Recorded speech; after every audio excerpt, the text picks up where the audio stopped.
نحمده ونصلي على رسوله الكريم اما بعد فاعوذ باللہ من الشیطان الرجیم بسم اللہ الرحمن الرحیم۔ آج کی ویڈیو میں ہم بات کریں گے کہ اگر کوئی شخص خواب میں خود کو دیکھتا ہے کہ وہ بھیک مانگ رہا ہے تو اس کی تعبیر کیا ہے۔ آج کی ویڈیو میں اس کی تعبیر بیان کریں گے۔ اس سے پہلے اگر آپ ہمارے چینل پر نئے ہیں تو چینل کو سبسکرائب کیجیے، لائک اور کمنٹ میں اگر آپ نے کوئی خواب پوچھنا ہو تو خواب بھی بتا دیجیے، آپ کی تعبیر پر بھی ویڈیو بنائی جائے گی۔ چلتے ہیں خواب کی طرف۔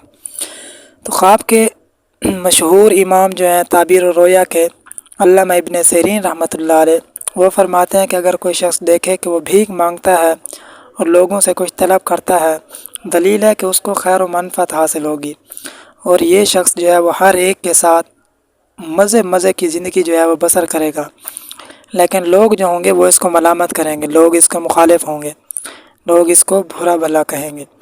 اور اگر دیکھے کہ لوگوں کے دروازوں پر جاتا ہے، دروازوں پر جا کر بھیک مانگتا ہے اور لوگ اس کو کچھ نہیں دیتے، تو دلیل ہے کہ کوئی کام کرنے کی وہ کوشش کر رہا ہے، اس کی کوشش ناکام ہوگی اور اس کا وہ کام جو ہوگا وہ کام رک جائے گا، اس کا کام نہیں ہوگا۔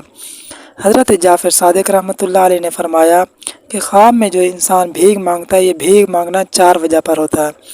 اول جو ہے وہ خیرات، دوم جو ہے اس کو منفعت حاصل ہوگی، سوم جو ہے اس کی معیشت جو ہے وہ اچھی ہوگی، چہارم جو ہے عزت اور مرتبے پر دلیل ہے کہ وہ عزت والا ہوگا اور مرتبے والا ہوگا۔ وآخر دعوانا ان الحمد للہ رب العالمین۔